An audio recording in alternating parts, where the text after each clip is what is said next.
হয়, অসমৰ আগশাৰীৰ ছেটেলাইট চেনেল ND24 লগত সংযুক্ত হ'ল ৬১ বছৰ গৰকা অসমৰ আৱেগ জড়িত হৈ থকা ঐতিহ্যমণ্ডিত দৈনিক অসম কাকতখন। কাইলৈৰ পৰা নতুন ৰূপত প্ৰকাশ পাব ND24ৰ তত্বাৱধানত নতুন ৰূপত প্ৰকাশ পাব দৈনিক অসম কাকতখন।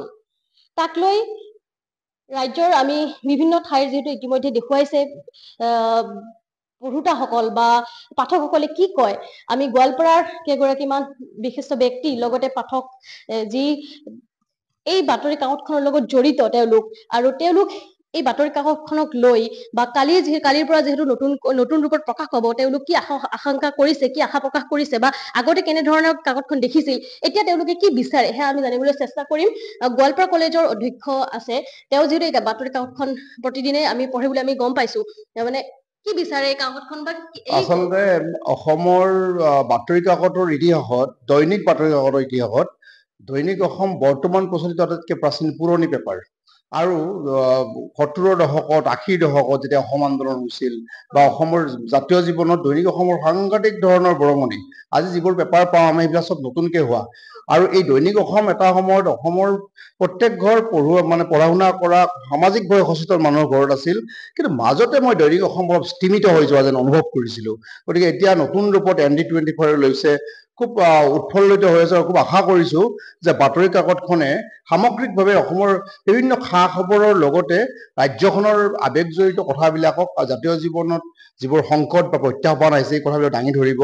আৰু মই পেপাৰখন ভাবোঁ এটা নতুন ৰূপত সঁচাকৈ আমি পুনৰ আগৰ সেই দৈনিক অসমখন পাম, আৰু তেতিয়া এই যাত্ৰা ND24 হেৰিত মানে দৈনিক Assam has a great future ahead. হয়, আপোনাক ধন্যবাদ জ্ঞাপন কৰিছো। যিহেতু আমাৰ লগত গোৱালপাৰা মহাবিদ্যালয়ৰে প্ৰাক্তন প্ৰবক্তা আছে তেওঁৰ পৰা জানিবলৈ চেষ্টা কৰিছো, সাহিত্যৰ লগতো জড়িত। দৈনিক অসম কাগজ অহাকালিৰ পৰা নতুন ৰূপত প্ৰকাশ পাব। শুনি পেলাই এক ধৰণৰ ভালো লাগিছে, অলপ বেয়াও লাগিছে, কিয় এই দৈনিক অসম কাকতত অসমৰ স্বাভিমান জড়িত আছে। তেতিয়াৰ পৰা 1965 চনৰ পৰা একেধাৰে প্ৰকাশ পাই থকা ইমান দীঘলীয়া যাত্ৰা অসমৰ অন্য বাতৰি কাগজৰ নাই। এই বাতৰি কাগজৰ এটা স্বকীয়তা আছে, সদায় স্বতন্ত্ৰতা আছে। বাতৰি কাগজত কেতিয়াও মানে অন্য সমাজৰ লগত অলপ মানে হুলস্থুল সৃষ্টি কৰিব পৰা বাতৰিবিলাক সাধাৰণতে তাত দেখিবলৈ পোৱা নাযায়।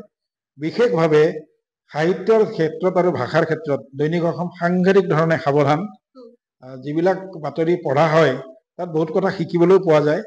আৰু দৈনিক অসমৰ প্ৰকাশৰ লগত আৰু এটা ভাল দিশ হ'ল কি, সাহিত্য, বিজ্ঞান, চেমনীয়া, সৰু ল'ৰা ছোৱালীৰ কাৰণে সকলো ধৰণৰ ইছ্যুবিলাক তাত বেলেগ বেলেগ সংখ্যাত দিয়া হয়। আৰু এটা স্বকীয়তা আছে, সদায় ৰাজ্যিক স্তৰৰ স্থানীয় স্তৰৰ বাতৰিবিলাক ভাগ কৰি দিয়া হয়। গতিকে প্ৰথম পৃষ্ঠাৰ বাতৰি আৰু সম্পাদকীয় নপঢ়াকে ৰাতিপুৱা কেতিয়াও আমাৰ নোপোৱাই। আমি ৰাতিপুৱা হ'লে প্ৰথমতে আমি সেইটোৱে পঢ়ো। গতিকে সেই বাতৰি কাগজখন কালিৰ পৰা নতুন ৰূপত প্ৰকাশ পাব। আমি ভাবিছো আগৰ এই উদ্যমেৰেই একেধৰণে দৈনিক অসম বাতৰি কাকত প্ৰকাশ পাব আৰু নতুন নতুন ৰূপ ইয়াত আৰু সংযোজিত হ'ব, যাতে অসমৰ মানুহে আৰু একদম পুৰণা দৈনিক অসম যেনেধৰণে আছিল সেই ধৰণে আগবাঢ়ি যাব বুলি পেলাই মই আশা কৰিছো। হয়, এগৰাকী বিশিষ্ট ব্যক্তি আছে, নাগৰিক আছে গোৱালপাৰাৰ, তেওঁ কথা পাতিব যত্ন কৰিম। কি ক'ব, কি আশা কৰিছে কালিৰ পুনৰ ৰূপত প্ৰকাশ পাব? হয় হয়, ধন্যবাদ থাকিলে আপোনালোকৰ চেনেলৰ মাধ্যমেৰে যিটো প্ৰকাশ পাবলৈ ওলাইছে। এই বাতৰি কাকতখনে আমাৰ পঢ়ুৱৈ সমাজক এটা নতুন টেষ্ট দিব। কিয়জানে বস্তুনিষ্ঠ আৰু সত্য সাংবাদিকতাত বিশ্বাসী যিসকল আমাৰ পঢ়ুৱৈ আছে তেওঁলোকে এইটো বস্তু ভালকে পঢ়িব। এই পেপাৰখন, এই কাকতখন ভালদৰে তেওঁলোকে পঢ়িব বুলি মই আশা কৰিছো। তাৰোপৰি আমাৰ এই সামাজিক মাধ্যমৰ যিটো দিন আহিছে এতিয়া ইনষ্টেণ্ট যিটো তেওঁলোকে নিউজ পায়, এই বাতৰি পোৱাৰ ক্ষেত্ৰত এই আমাৰ দৈনিক অসম কাকতখনে মই আশা কৰিছো, আৰু এনেকুৱা আমাৰ যুৱ প্ৰজন্মৰ ফালৰ পৰা বহুতে আশা কৰিব যে সত্যনিষ্ঠ যিটো মানে তথ্যভিত্তিক যিটো বাতৰি, আৰু লগতে সাহিত্য, শিল্প, সংস্কৃতি, বিজ্ঞান, ক্ৰীড়া, কৌশল সকলো পিনৰ পৰাই তেওঁলোকে আগৰ পৰাই তেওঁলোকৰ স্পেচিয়েল এটা মানে তেওঁলোকৰ এটা দিশ আছিলেই তেওঁলোকৰ। সেই গুণটো তেওঁলোকে বৰ্তাই ৰাখিব, যিহেতু ইতিমধ্যে 60 বছৰ গৰকিছে।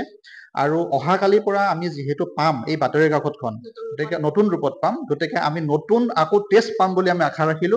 আৰু ND24 লগতে দৈনিক অসমৰ যিটো পৰিয়াল, এই পৰিয়ালটো আমাক সেই টেষ্টটো দিব বুলি মই আশা ৰাখি শুভেচ্ছা জ্ঞাপন কৰিছো। ধন্যবাদ। হয়, ধন্যবাদ। আপোনালোকক ধন্যবাদ জ্ঞাপন কৰিছিল। আৰু এয়া আছিল গোৱালপাৰাৰ যি পঢ়ুৱৈতাসকল বা যিসমূহ পঢ়ুৱৈতাসকলৰ পৰা আমি ল'বলৈ চেষ্টা কৰিছো, তেওঁলোকৰ মন্তব্য ল'বলৈ চেষ্টা কৰিছো।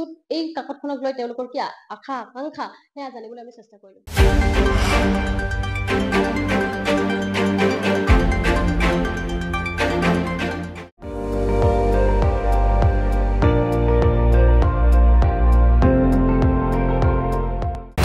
আপুনি চাই আছে ND24 সৰ্বশ্ৰেষ্ঠ নহয় সৰ্বোত্তমৰ দৌৰত।